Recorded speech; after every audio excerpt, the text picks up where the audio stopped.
Endangered and endemic species of India, ये आज का टॉपिक है।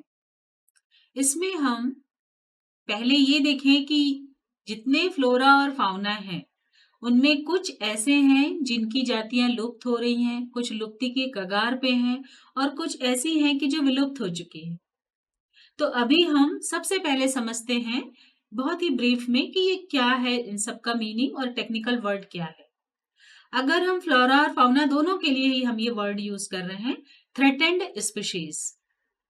थ्रेटेंड स्पीशीज ऐसे एनिमल या प्लांट की स्पीशीज होती है, इस पे एनिमल भी आ जाते हैं, प्लांट भी आ जाते हैं, फंगस भी आ जाते हैं, जो बहुत ही जल्दी खत्म होने वाले हैं। मतलब जिनकी संख्या पहले बहुत ज्यादा थी लेकिन अभी उनकी काउंटिंग बहुत कम हो गई है। तो हमको ध्यान देना है कि ये बहुत ही प्रॉन है कि आगे चल करके इनकी संख्या कम हो जाए। तो ये कहलाते हैं थ्रेटेंड स्पीशीज। एग्जाम्पल है इसका बंगाल टाइगर। दूसरी स्पीशीज आती है एक्सटिंक्ट स्पीशीज। एक्सटिंक्ट स्पीशीज का मतलब है ऐसी प्रजातियां जो पहले तो मिलती थी लेकिन आजकल कहीं भी नहीं मिलती है।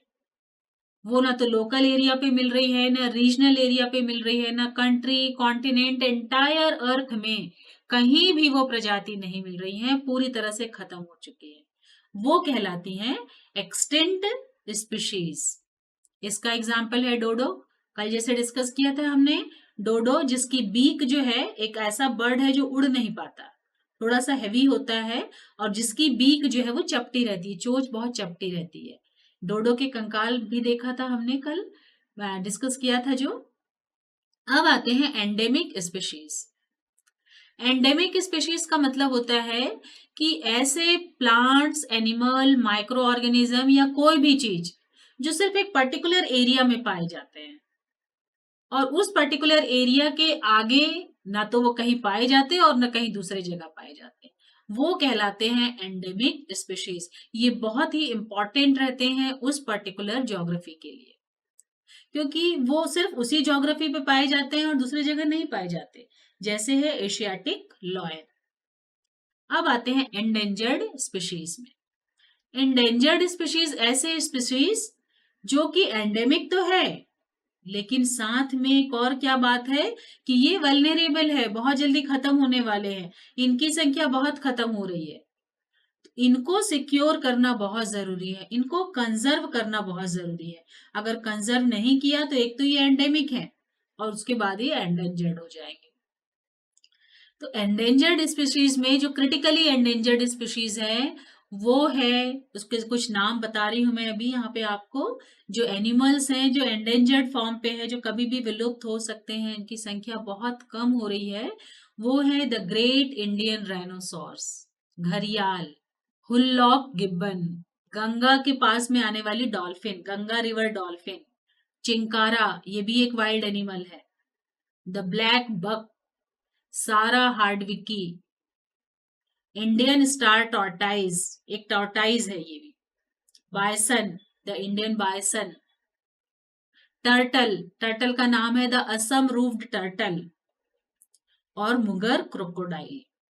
ये ऐसे एनिमल्स हैं जो इंडियन सब कॉन्टिनेंट में इनकी संख्या बहुत कम हो रही है और ये विलुप्ति के कगार में है।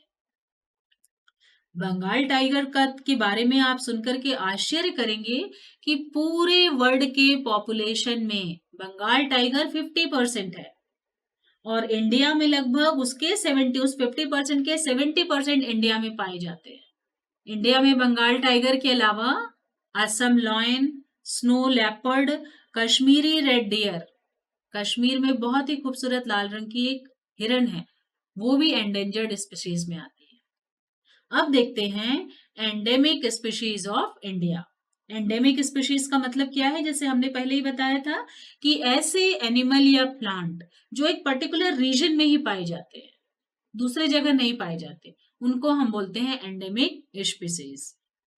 अर्थ में और वो कहीं भी नहीं पाए जाते, वो सिर्फ अर्थ में ही पाए जाते हैं, वो कहलाते हैं एंडेमिक स्पीशीज। एंडेमिक स्पीशीज का वेल नोन एग्जाम्पल कंगारू। जैसे हम जानते हैं कि कंगारू ऑस्ट्रेलिया का राष्ट्रीय पशु है, बहुत ही इंडिजिनस है, पता है, मार्शुपियन है। इसमें जो ब्रूड पाउच होता है वो उसमें उसके किड्स जो है वो आ जाते हैं। इस तरह से कंगारू एक सिंबल है ऑस्ट्रेलिया का। वो सिर्फ ऑस्ट्रेलिया में ही पाया जाता है। हमारे यहाँ हम इसको जू में देखते हैं, बट वो नेचुरल फॉर्म पे नहीं रहता है, वहां उनकी ब्रीडिंग भी नहीं होती, वो बहुत ज्यादा बढ़ भी नहीं पाते। ये क्यों? क्योंकि वो जिस हैबिटेट में है उनको वहीं रहने की ही आदत रहती है। तो ये जो है नॉर्मल एनवायरनमेंट में सरवाइव नहीं कर पाते, बहुत समय तक नहीं रह पाते। जो उनका नेचुरल स्टेमिना है, नेचुरल उनका नेचर है, वो नहीं कर पाता। तो ये एंडेमिक स्पीशीज कहलाते हैं। एंडेमिक स्पीशीज जैसे कि हमने बताया कि एक पर्टिकुलर सॉइल के लिए, पर्टिकुलर क्लाइमेट के लिए, पर्टिकुलर ज्योग्राफी, पर्टिकुलर वेरिएशन का जब कॉम्बिनेशन बने तभी ये स्पीशीज जन्म होते हैं। एंडेमिक स्पीशीज के फ्लोरा में अगर देखे जाए प्लांट एनिमल में, तो हिमालयन रीजन में सैप्रिया जो है ये एक ऐसा प्लांट है जो रेफ्लेशिया फैमिली का प्लांट है। रेफ्लेशिया फैमिली का ये प्लांट है। इस प्लांट की खासियत क्या है कि ऐसे ये रेड कलर का प्लांट होता है, इसके बीच में बहुत बड़ा सा एक होल होता है और इस पे इस तरह से बड़े, बहुत ही फ्लैशी बड़े बड़े लीफ पाए जाते हैं रेड कलर के। वैसे तो बोला जाता है कि रेफ्लेशिया प्लांट का फूल जो है वो सबसे भारी और सबसे बड़ा, कई किलो का इसका एक फूल होता है। और इस पे जो है रेड कलर का रहता है, उसमें छोटे छोटे इस तरह से डॉट्स पाए जाते हैं, व्हाइट, ब्राउन, ऐसे अलग अलग प्रजाति के अनुसार से पाए जाते हैं। मेरा यहाँ जो मेन मकसद है बताने का ये है कि रेफ्लेशिया प्लांट जो है वो एक इंसेक्टिवोरस प्लांट है। मतलब ऐसा पैरासाइट प्लांट है, फ्लावरिंग प्लांट, जो पूरा का पूरा कीड़े मकोड़े को अपने अंदर, ये जो अंदर जो पोर्शन दिख रहा है, इस अंदर पूरे के पूरे कीड़े मकोड़े इसमें आ जाते हैं। और ये सिर्फ हिमालयन रीजन में पाया जाता है। ये इंडिया में पाए जाने वाला एंडेमिक स्पीशीज है। इसी तरह से दूसरी स्पीशीज जो है निपेंथिस खासियाना की, जो आप लोग पढ़ते होंगे, पिचर प्लांट भी बोलते हैं जिसको, पिचर प्लांट। और इस प्लांट का बॉटेनिकल नेम है निपेंथिस खासियाना। निपेंथिस खासियाना बहुत ही इंटरेस्टिंग प्लांट है। ये प्लांट जो है वो कार्नियोरस प्लांट है। जैसे इसको हिंदी में घट पर्णी भी बोलते हैं। घट पर्णी मतलब ये इस तरह से घड़े के आकार का रहता है प्लांट। ये स्टेम से लग गया आगे चल करके, आप लोग लैब में देखे भी होंगे, बॉटनिकल लैब में। और ये उसके ऊपर एक लिड रहती है ढक्कन को बंद करने की। ये इसके यहाँ पर बहुत ही बारीक बारीक फर रहते हैं, या ये बोलिए बहुत ही बारीक बारीक हेयर्स रहते हैं। और इस हेयर में बहुत ही चमकता हुआ ब्राइट सा केमिकल लगा रहता है। क्यों भाई? जैसे हम देखते हैं ना, कुछ चीज किसी को अट्रैक्ट करना है तो सेलर्स बहुत अच्छा बना करके उसको अट्रैक्ट करते हैं, वैसे ये प्लांट में भी है। ये प्लांट जो है वो मेघालय में पाया जाता है। मेघालय का स्पेशल प्लांट है। इसके मेघालय के भी खासी हिल्स में बहुत ही स्पेसिफिक है। मेघालय के खासी हिल में ये प्लांट पाया जाता है, पिचर प्लांट। पिचर प्लांट की खासियत क्या है कि ये बिल्कुल ऐसे कलश के जैसे होता है और उसके माउथ पे बहुत बारीक बारीक हेयर्स होते हैं। इन हेयर्स में से एक लिक्विड निकलता है, वो ऐसा लिक्विड रहता है जो बहुत शाइनी रहता है। उसको देख करके छोटे छोटे इंसेक्ट्स जो है इसके पास में अट्रैक्ट होकर के आते हैं, और जैसे ही इसमें बैठते हैं तो तुरंत इसका ढक्कन बंद हो जाता है। पूरे के पूरे इंसेक्ट इसके अंदर रहते हैं और इसमें इस टाइप का सिस्टम रहता है, इस टाइप का इसमें प्रोसेस होगा कि इंसेक्ट जैसे ही यहाँ पर आया तो यहाँ पर का पूरा, जैसे हम खाना खाते हैं तो ऑटोमेटिकली हमारा फूड स्टमक में चला जाता है ना, ये सिस्टम रहता है। उसी तरह से यहाँ भी रहता है। इनके पूरे मसल्स या जो भी सिस्टम है उसमें ऐसे कॉन्ट्रेक्शन होगा, एक वेव बनेगा और एनिमल जो है वो अंदर चला जाएगा। यहीं से इसका डाइजेशन स्टार्ट हो जाता है। यहाँ पर जो सिक्रीशन निकलेगा वो एनिमल को के ऊपर डाला जाएगा और उससे एनिमल का डाइजेशन चालू होगा और इसका कवर बंद हो जाएगा।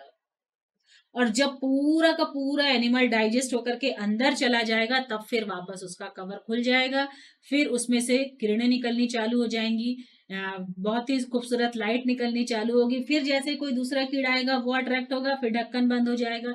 इस तरह से ये पूरा का पूरे प्लांट को न्यूट्रिशन मिलता है। ये स्पेशलिटी है निपेंथिस खासियाना की। इसको पिचर प्लांट बोलते हैं। ये मेघालय में पाया जाता है, खासी हिल्स में। इसी तरह से ये तो दोनों इंडिया के हुए, रेफ्लेशिया हिमालय में और निपेंथिस खासियाना मेघालय में। फॉरेन में अगर देखा जाए तो कैलिफोर्निया में रेडवुड फॉरेस्ट है। यूनाइटेड स्टेट में जो कैलिफोर्निया जगह है वहां पर रेडवुड फॉरेस्ट है, वो भी जो है वो एंडेमिक स्पीशीज है, वो सिर्फ वहीं पाया जाता है। इस टाइप के एंडेमिक स्पीशीज के कुछ उदाहरण हमने फ्लावर्स में देखे, वेजिटेबल्स में देखे। अब आते हैं फाउना या वन्य जीवों में। तो वन्य जीवों में भी कुछ ऐसे एग्जाम्पल हैं जो सिर्फ वहीं के प्रॉपरली एरिया में ही पाए जाते हैं, जैसा गेलापोगस टार्टाइज हुआ, मेडागास्कर हुआ, मेडागास्कर लैमरूस। इसका जो अगर शेप देखा जाए ना तो छोटे मंकी के जैसे होता है, चेहरा बहुत ही इनोसेंट रहेगा, चेहरा पांडा के जैसे दिखेगा और बॉडी मंकी के समान दिखेगी। तो ये मेडागास्कर लैमरूस ये भी एंडेमिक स्पीशीज है फाउना में, मतलब एनिमल्स के लिए। एंटार्क्टिका, हवाई और ऑस्ट्रेलिया, इस पे भी बहुत सारे इस तरह से मैसिव जियोग्राफिकल एंडेमिक स्पीशीज पाए जाते हैं। हमने तो बताया जैसे कंगारू ऑस्ट्रेलिया में पाया जाता है, ये भी एंडेमिक स्पीशीज है। और आर्कटिक में पोलर बियर्स पाए जाते हैं जो सिर्फ आर्कटिक में पाए जाते हैं। क्वेश्चन ये उठता है कि ऐसे कौन से रीजन है जिसके कारण से एंडेमिक स्पीशीज एक लोकल एरिया तक ही सीमित रह गए हैं, वो बाकी दूसरे एरिया पे या पूरे वर्ल्ड वाइड नहीं है। कारण है उसका कि इनमें जो जीन रहता है उनमें वैरायटी को एक्सेप्ट करने की पावर बहुत ही कम रहती है, क्योंकि इनका जीनोम जो है ऐसा लगता है जैसे पूरी तरह से सैचुरेट हो गया है और अब आगे के चेंजेस को वो अडॉप्ट करने लायक नहीं है। या दूसरे शब्दों में बोला जाए तो नए वातावरण में ढलने के लायक इस जीन में वो नेचर नहीं है कि वो ढल सके, जिसके कारण से वो एक पर्टिकुलर लाइट का उतना ही पड़े, पर्टिकुलर प्लांट्स वहां मिले, पर्टिकुलर एनिमल का साथ मिले, पर्टिकुलर ज्योग्राफी रहे, तभी वो वहां पर जनरेट हो पाएंगे। और बाहर लेके चले जाओ तो बस वो एक एनिमल बन के रह जाएंगे, लेकिन उनमें प्रोग्रेस या उनमें रीजनरेशन उतना अच्छे से नहीं हो पाएगा। तो ये ऐसे कुछ फीचर है जिसके कारण से एंडेमिक स्पीशीज बहुत ही लोकलाइट फॉर्म पे आ गए।